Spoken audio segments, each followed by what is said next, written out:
3월 10일 수요일 사순절 새벽기도 말씀 제목은 내 논리입니까? 성령의 감동입니까? 입니다.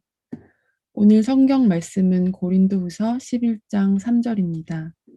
그리스도를 향하는 진실함. 다 같이 기도하시겠습니다.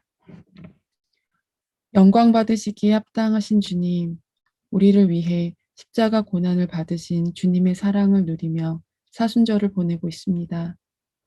겉모양은 깨끗이 보이지만 속사람은 부패하지 않았는지, 죄를 감추기 위해 오히려 옳게 보이려고 행동하지는 않았는지 우리의 행한 일들을 돌아보며 이 시간 잘못된 모든 허물과 죄를 회개합니다. 죄인을 위하여 이 땅에 오신 주님, 긍휼과 사랑으로 우리의 죄에 대하여 용서의 은혜를 내려주시고 새롭게 거듭나는 우리들이 될 수 있도록 인도하여 주세요. 성령으로 충만한 오늘이 되길 소망하며 예수님 이름으로 기도합니다. 아멘. 진실함이란 사물을 분명하게 보는 비결입니다. 우리는 한동안 어떤 상황을 전부 이해할 수 없을 때가 있겠지만 곧 아무 어려움 없이 분명하게 보게 될 때가 올 것입니다. 영적 혼돈은 논리적으로 명료하게 설명할 수 없습니다. 그러나 영적 혼돈 가운데서도 주님의 말씀을 분명하게 순종할 수 있습니다. 지적인 문제라면 논리적으로 생각해낼 수 있을 것입니다. 그러나 영적인 문제는 아무리 생각을 한다고 해도 더 심한 혼란에 빠질 뿐입니다. 따라서 당신이 영적인 혼돈 속에 있을 때 하나님께서 당신에게 무슨 관건하시는 일이 있다면 그 일에 순종하십시오. 그리고 그 상황과 관련한 당신의 모든 생각을 사로잡아 그리스도께 복종하십시오. 그러면 모든 것이 대낮처럼 분명하게 보이게 될 것입니다. 고린도후서 10장 5절. 그 후에 논리적으로 모든 것을 이해할 수 있는 능력도 따라오게 됩니다. 그때 주어지는 논리적 이해는 우리가 보고 이해하는 방식과 같지 않습니다. 우리가 지금 보는 방식은 마치 어린아이들이 보는 방식과 같아서 막상 무엇을 좀 현명하게 보려고 할 때는 아무것도 보지 못하게 됩니다. 마태복음 11장 25절. 우리 삶 가운데서 아무리 작은 것이라도 성령의 인도하심에서 벗어난 것을 허락할 경우 그것은 영적 혼돈을 일으키는 원인이 됩니다. 그리고 영적 혼돈은 우리가 아무리 시간을 들여서 논리적으로 생각하려고 해도 결코 명료해지지 않습니다. 영적 혼란은 오직 순종에 의해서만 해결됩니다. 순종하는 순간 우리는 분별하게 됩니다. 이때 우리는 우리가 영적 혼돈에 빠지게 된 이유가 우리 마음의 어떤 기질 때문임을 알게 되면서 부끄러움을 느끼게 됩니다. 즉, 우리가 가진 사물을 보는 자연적인 능력을 성령님께 순종하며 드릴 때 이 능력이 하나님의 뜻을 분별하는 능력이 됩니다. 그렇게 되면 우리의 삶의 전체 삶이 진실함에 머물게 될 것입니다.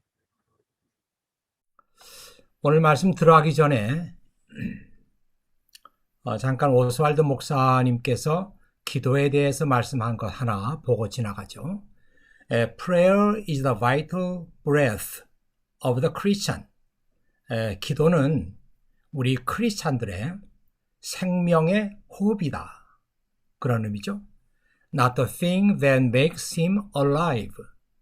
기도는 우리 크리스찬을 살아있게 만드는 것이 아니라 but the evidence that he is alive. 기도는 우리 크리스찬이 살아있다고 하는 그런 증거이다. 기도는 우리 크리스찬들의 생명의 호흡이고 기도는 우리 크리스찬이를 살아있게 만드는 것이 아니라 기도라고 하는 것은 우리 크리스찬이 살아있다고 하는 증거이다. 이렇게 되어 있어요. 네. 자, 오늘 말씀이 조금 어려울 수도 있습니다. 그 내용이 말이죠. 그 이유는 뭐냐면 이 전체 내용이 오스왈드 목사님의 개인적인 컨페션, 이 개인적인 경험을 그대로 글로 옮겨 놓은 거예요. 그러니까 이런 말씀들이 어떤 사람들에게는 이해가 잘 안 되는 부분도 있고요. 또 이런 그 말씀들이 난 그렇게 생각 안 해. 이럴 수도 있어요. 그러나 이것은 오스왈드 목사님께서 이 선교 사역을 하고 또 하나님께 순종하는 삶을 살아가면서 자기가 경험하고 자기가 알아낸 그런 그 말씀들을 오늘 글로 옮겨 놓은 것입니다. 자, 그런 생각을 하면서 오늘 말씀은 보면 되겠어요. 오늘 고린도후서 11장 본문 말씀이 이렇게 되어 있습니다.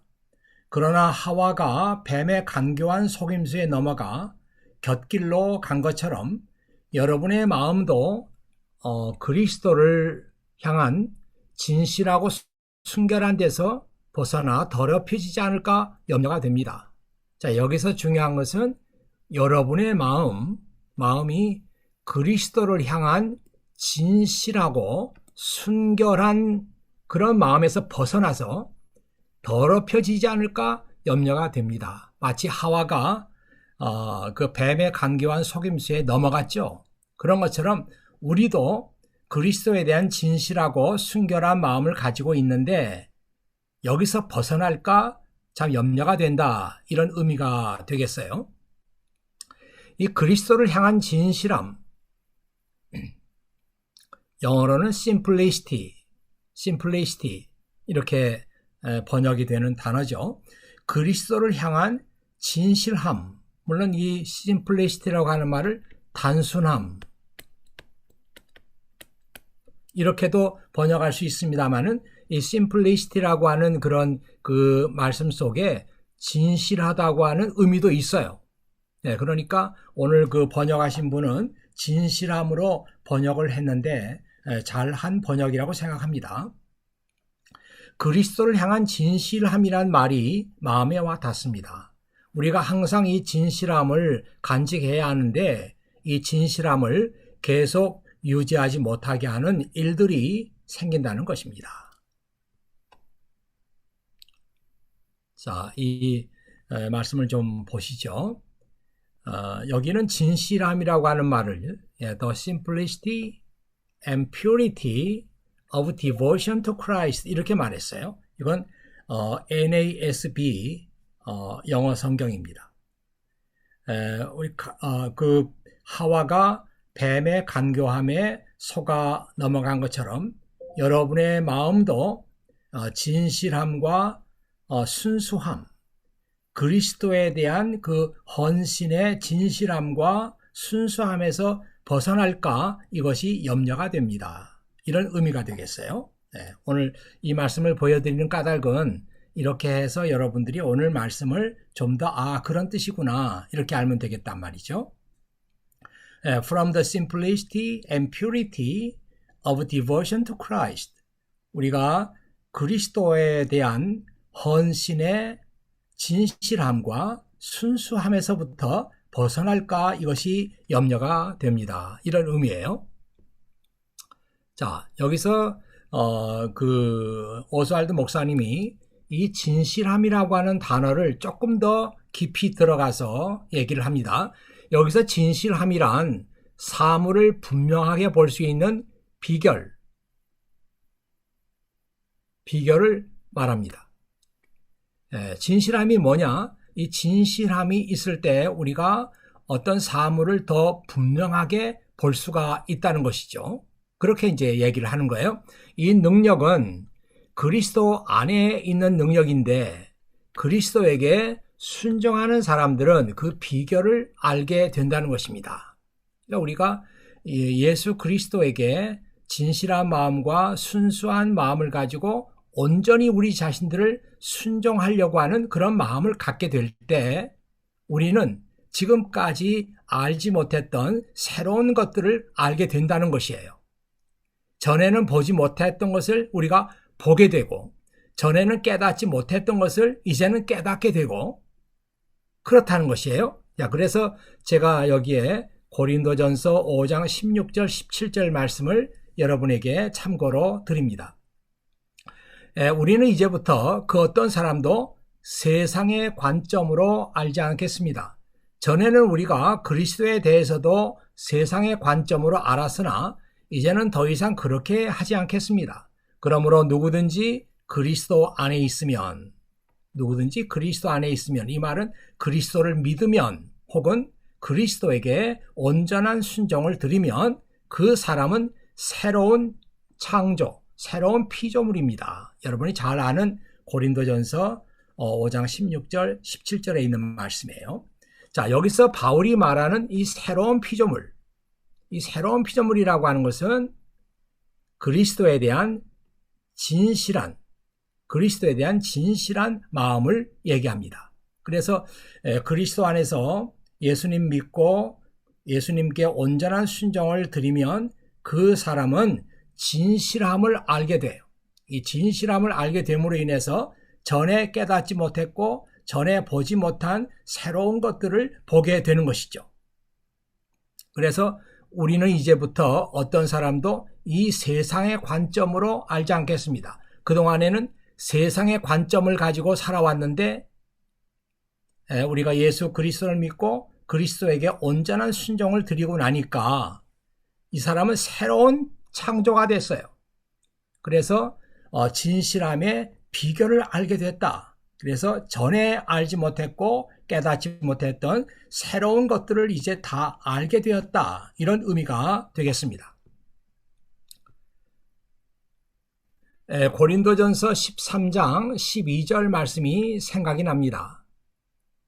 오스왈드 목사님이 진실함이라고 하는 것이 사물을 새롭게 보는 비결이다. 그런 말씀을 생각하면서 고린도전서 13장 12절 말씀이 생각이 났어요. 우리가 지금은 거울로 보는 것 같이 희미하나 그때에는 얼굴과 얼굴을 대하여 볼 것이요. 지금은 내가 부분적으로 알아요. 그렇지만 그때는 주께서 나를 아신 것 같이 내가 온전히 알리라.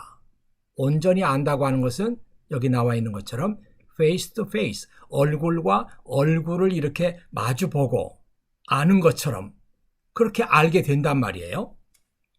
이 말씀은 미래에 있을 일들에 대해서 말한 것이지만 오스왈드 목사님은 지금 여기에서도 우리가 그리스도 안에서 순종하는 사람들은 사물을 온전하게 볼 수 있는 비결을 알게 된다. 이렇게 말하고 있습니다. 자, 그러니까 오늘 이 말씀을 조금 우리 삶에 적용해 보면은 우리가 예수 그리스도에게 우리 자신을 온전히 순종하게 될 때 우리는 전에 알지도 못했고 깨닫지도 못했던 새로운 은혜의 세계를 우리가 발견하게 된다. 이렇게 이제 이해를 하고 넘어가면 되겠습니다. 자, 여기서 오스왈드 목사님은 우리가 전에 다루었던 문제죠. 영적인 혼돈의 문제. 여기서 오스왈드 목사님은 다시 영적인 혼돈의 문제를 거론합니다. 영적인 혼돈은 논리적으로 설명할 수 없는 혼란한 상태를 말하는데 그런 의미에서 영적인 혼돈은 오늘 우리가 말하고 있는 진실함과 반대되는 개념이라고 할 수 있습니다. 영적인 혼돈은 뭔가 뒤죽박죽이 돼가지고 뭐가 뭔지 잘 모르는 혼란한 상태예요. 그러나 오늘 말하고 있는 진실함이라고 하는 것은 혼란함과 반대가 되는 개념이죠. 왜냐하면 진실함이라고 하는 것은 무엇을 분명하게 보게 되는 것을 의미하니까요. 오스왈드 목사님은 영적 혼돈에 빠진 사람들에게 세 가지를 권면합니다. 여러분들이 영적 혼란에 빠져 있을 때 이렇게 이 세 가지를 하면은 영적 혼돈에서 빠져나올 수가 있습니다. 그렇게 이제 권면하고 있는 거예요. 이것도 이제 오스왈드 목사님의 개인적인 경험에서 나온 것이다. 이렇게 생각하고요. 여러분들이 이 말씀을 들으면서 혹시라도 우리가 영적 혼란을 겪고 있거나 또 앞으로 우리가 영적인 혼돈을 겪을 수 있잖아요. 자, 그럴 때 오스왈드 목사님의 이 말씀이 여러분에게 큰 도움이 되기를 바랍니다. 자, 첫 번째 권면은 뭐냐면 당신이 만약 영적인 혼돈에 빠져 있다면 이때 하나님께서 무슨 일을 강권하시든지 그 일에 순종하라. 오스왈드 목사님의 그 경험에 의하면은 영적 혼돈에 빠져 있을 때 뭔가 마음속에 큰 부담이 있어요. 이 부담은 무슨 부담인가 하면 하나님께서 뭐가 자꾸 이렇게 하라고, 이것을 하라고, 이 강권이라고 하는 것은 강하게 그 권고하는 거잖아요. 영적 혼란에 빠져 있을 때 뭔가 하나님께서 내게 이것을 하라고 아주 강하게 권고하는 것을 느끼게 된다. 그때 그 일에 순종하라. 그게 무슨 일인지 모르지만 그 일에 순종하라. 그 상황과 관련한 당신의 모든 생각을 사로잡아 그리스도께 복종시키라. 그러면 모든 것이 대낮처럼 분명하게 보이게 될 것이다. 자, 이 말씀을 읽는 분들이 이게 무슨 뜻인가? 진짜 우리가 그때 그리스도에게 순종하면 모든 것을 대낮처럼 그렇게 보게 되나? 정말인가? 이렇게 질문할 수 있습니다. 전에 아까도 얘기 드렸습니다만은 이것은 오스왈드 체인버스 목사님의 개인적인 경험, 그가 영적인 혼돈을 겪으면서 그 와중에도 하나님께서 뭔가 나에게 강권하시는 것이 있어요. 그것을 내가 순종을 했더니 영적 혼돈에서 빠져나와 가지고 모든 일들을 더 분명하게 깨닫게 되었다. 이런 개인적인 경험에서 이런 얘기를 쓴 것입니다. 그러면 모든 것이 대낮처럼 분명하게 보이게 될 것입니다. 어쩌면 오스왈드 체인버스 목사님의 개인적인 경험이 여러분에게도 그대로 적용될 수도 있어요. 이분은 지금 영적 혼돈 상태에서도 하나님께 순종하라. 만일 순종하지 않는다면 영적 혼돈에서 빠져나오기가 어렵다. 이 얘기를 하고 있는 거죠. 자, 그래서 이제 순종을 드리고 나면 그 후에 논리적으로 모든 것을 이해할 수 있는 능력이 따라오게 될 것이다. 순종하게 하고 나니까요, 생각지도 않게 모든 것이 다 분명하게 정리가 딱 되는 거예요. 그래서 영적인 혼돈에서 빠져나오게 되는 것이죠. 자, 그때 주어지는 논리적인 이해는 지금 당신이 이해하는 방식과 같지 않다. 어떻게 해서 그런 영적 혼돈 상태에 있을 때 내가 하나님께 순종했더니 모든 것이 분명해졌어요. 논리적으로 이해가 됐어요. 이때 느끼는 깨닫는 논리적인 이해는 지금 당신이 이해하는 방식과 같지 않다. 지금 우리 상태에서 그 하나님께서 하시는 일들, 또 내 삶에 대한 문제, 이런 것들을 잘 이해를 하려고 하지만 잘 안 돼요. 이해하는 방식이 이렇게 설명도 하고 이렇게 알아보려고 하지만 이것이 지금 우리가 이해하고 있는 방식 아닙니까? 설명을 하거나 무슨 주장을 하거나 이런 건데, 내가 하나님께 영적인 혼돈을 겪으면서 온전한 순종을 드렸더니 모든 것이 분명해졌는데, 그때 주어지는 이 논리적인 이해는 지금 당신이 이해하는 방식과 전혀 다른 차원의 이해를 하게 된다 이 말이죠. 갑자기 그런 이해를 하게 된다 이 말이에요. 자, 두 번째 권고는 당신의 삶 속에서 아무리 작은 것이라도 성령의 인도하심에서 벗어난 것을 허락할 경우에 영적 혼돈을 일으키는 원인이 된다. 지금 오스왈드 목사님은 왜 우리 크리스찬들이 영적인 혼돈을 경험하게 되는가? 그 이유를 지금 얘기하고 있어요. 당신의 삶 가운데 아무리 작은 것이라도, 우리가 이제 큰 것들은 이거 하나님께 순종해야 되는데 뭐 이런 생각하지만, 사소한 것, 작은 것들에 대해서는 하나님께 순종하지 않으면서도 별로 대수롭게 여기지 않아요. 근데 오스왈드 목사님은 그렇게 말하지 않고 아무리 작은 것이라도 성령의 인도하심에서 벗어난 것을 허락할 경우 영적 혼돈을 일으키는 원인이 됩니다. 그러므로 영적인 혼돈은 오직 하나님께 순종함으로써 해결이 됩니다. 순종하는 순간 당신은 모든 것을 이해하게 돼요. 순종하는 순간 당신은 모든 것을 이해하게 됩니다. 아, 순종하고 나니까 이게 이렇게 되는 거구나. 순종하는 순간 하나님께서 원하시는 게 이런 거구나 하는 것을 단번에 이해하게 된단 말이에요. 결국 하나님의 뜻에 순종하지 않는 것이 영적 혼돈의 원인이 되는 것을 알아야 합니다. 그래서 이제 오스왈드 목사님이 영적 혼돈을 겪을 때 뭐라도 하나님께서 내 마음속에 강권하는 것이 있으면 그냥 순종해라. 그러면 영적 혼돈에서 우리가 벗어날 수가 있고, 뿐만 아니라 하나님께 순종하게 되면 모든 것이 다 이해가 된다는 거예요. 그 얘기를 지금 하고 있죠. 네. 자, 세 번째 권고는요. 당신에게 사물을 보는 자연적인 능력이 있다. 이 자연적인 능력이라고 하는 것은 모든 사람이 다 가지고 태어난 능력입니다. 우리 모두가 다 이런 사물을 보는 자연적인 능력을 가지고 태어났어요. 그래서 우리가 어떤 일을 보면 저건 이런 거구나, 또 이것은 이렇게 되는 거구나. 그런 걸 다 사람들은 자기 나름대로 판단하고 이해하는 능력이 있단 말이에요. 그렇죠? 이 능력이 없으면 그게 어떤 사람이라고 할 수 있겠습니까? 당신에게 사물을 보는 자연적인 능력이 이건 누구나 다 가지고 태어나는 거예요.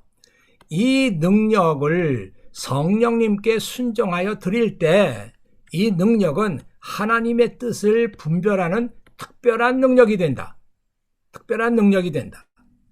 그러니까 우리가 다 사물을 보고 깨닫고 이해하는 자연적인 능력을 가지고 태어났는데 이 능력을 성령님께 순종하여 드릴 때 이 능력은 하나님의 뜻을 분별하는 특별한 능력이 된다. 야, 이게 무슨 말일까요?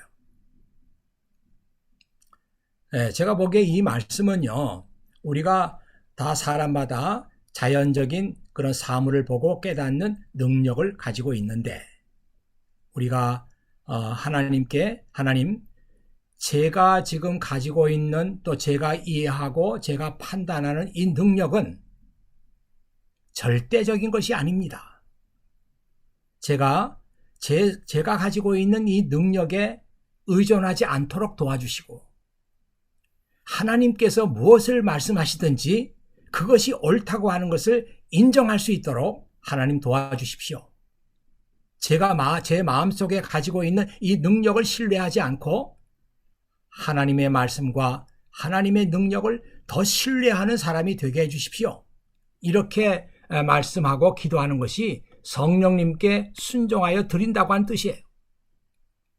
자, 그렇게 되면은 하나님의 내가 가지고 있는 능력이 하나님의 뜻을 분별하는 특별한 능력이 된다. 특별한 능력이 된다.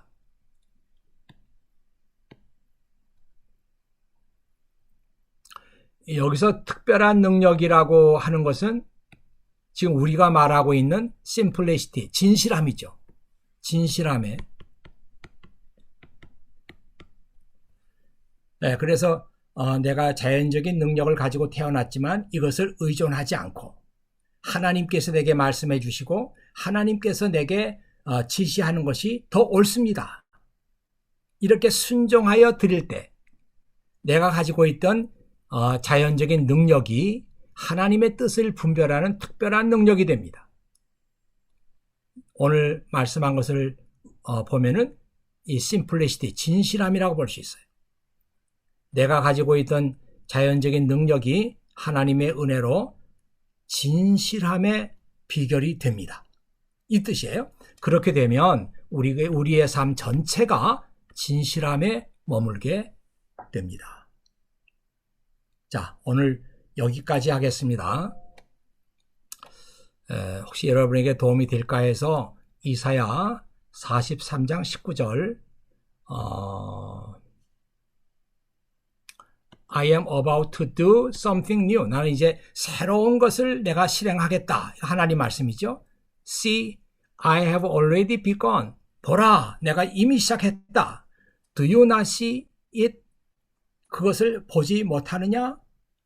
내가 이미 시작했는데 그것을 보지 못하느냐? 여기서 something new라고 하는 것이 오늘 말씀에 의하면은 진실함이죠. 너의 삶 속에 내가 진실함을 주려고 하는 새로운 일을 내가 시작했다. 그런데 그것을 내가 보지 못하느냐. 이런 말씀이에요. 또 하나 더 보면은 아까 우리가 봤던 것이죠. 그리스도 안에 있는 사람에게는 그가 새로운 창조물이 됩니다. 새로운 피조물이 돼. 새로운 피조물이라고 하는 것은 자기가 본래부터 가지고 있던 자연적인 그런 사물을 판단하는 능력을 이제 버리고 하나님께서 우리에게 주시는 심플리시티, 진실함의 능력을 가지고 모든 것을 다 이해하고 판단하고 전보다 말이죠. 더 진실하게 이해하고 판단할 수 있는 능력을 가지게 된다. 이런 의미가 되겠습니다. 오늘 기도 제목은 주님, 저에게 있는 모든 것을 성령님께 순종하여 드립니다. 나의 능력, 나의 기질까지 성령님께 순종하여 바칩니다. 저에게 영적 혼돈이 물러가고 사물을 온전한 눈으로 보고 이해할 수 있도록 진실함을 허락해 주십시오. 아까 우리가 그런 말씀 읽었죠. 오스왈드 목사님이 영적 혼돈의 원인은 우리가 하나님께 순종하지 않기 때문이다. 그래서 그런 혼란이 오는 것이다. 이랬는데 우리가 하나님께 순종할 때 영적 혼돈이 다 물러가고 우리가 진실함이라고 하는 사물을 보고 판단할 수 있는 새로운 그런 능력을 우리가 갖게 된다. 그렇게 말했잖아요. 그래서 이날 아침에 여러분 기도할 때 저에게 있는 모든 것을 성령님께 순종하여 드립니다. 내 속에 하나님께 순종하지 않는 뭐가 있는가? 나를 가로막고 하나님께 순종하지 못하도록 하는 것이 무엇인가? 이런 것을 생각하면서 기도하시기를 바랍니다. 나의 능력도 나의 기질도 다 성령님께 순종하여 바칩니다. 이럴 때 하나님께서 이날 아침에 여러분들에게 진실함의 능력, 진실함, 하나님께서 하시는 모든 일을 이해할 수 있고 사물을 새로운 눈으로 보고 판단할 수 있는 이 진실함의 은혜를 주시도록 위해서 여러분 기도하시기를 바랍니다. 제가 축복 기도하고 마치겠습니다. 이제는 우리 주 예수 그리스도의 은혜와 아버지 하나님의 극진하신 사랑과 성령의 감동 감화하시는 역사가 이 새벽 주님 앞에 나와 이 귀하고 아름다운 시간 주님께 올려드리는 사랑하는 모든 형제 자매들 위해 지금부터 영원히 함께 하시기를 축원하옵나이다. 아멘.